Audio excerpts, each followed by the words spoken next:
माँ चंद्रघंटा की पूजा नवरात्रि के तीसरे दिन की जाती है।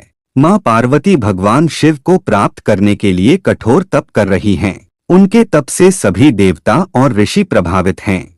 अंततः भगवान शिव उनके तप से प्रसन्न होकर विवाह का प्रस्ताव स्वीकार करते हैं। विवाह की तैयारियां शुरू होती हैं। भगवान शिव का भयानक बाराती रूप। पार्वती के पिता हिमालय के महल।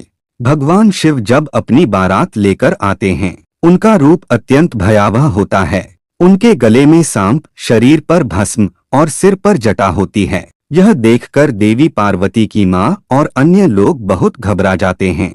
बारात में आए भूत प्रेत और विचित्र प्राणियों को देखकर सब डरे हुए हैं।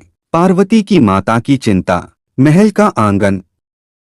पार्वती की माँ देवी मैनावती बहुत दुखी होती हैं। उन्हें लगता है कि उनकी बेटी का विवाह इस तरह के भयानक योगी से कैसे होगा। उनकी चिंता और भय को देखकर देवी पार्वती समझ जाती हैं कि उन्हें इस स्थिति को संभालना होगा। माँ पार्वती का चंद्रघंटा रूप धारण करना। देवी पार्वती चंद्रघंटा का रूप धारण करती हैं। उनके माथे पर घंटे के आकार का चंद्रमा सुशोभित होता है, जिससे वे अत्यधिक तेजस्वी और दिव्य दिखाई देती हैं। उनका यह रूप सौम्यता और शक्ति का प्रतीक होता है, जो सभी के भय को दूर करता है। माँ चंद्रघंटा के स्वरूप से वातावरण में शांति और ऊर्जा फैल जाती है। माँ चंद्रघंटा का आशीर्वाद। भक्तों का ध्यान और पूजा स्थल। माँ चंद्रघंटा अपने भक्तों को साहस, धैर्य और शांति का आशीर्वाद देती हैं।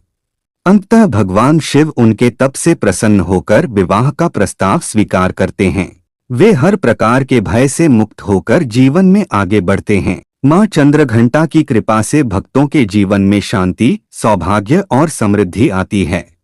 माँ चंद्रघंटा देवी की कथा समाप्त होती है।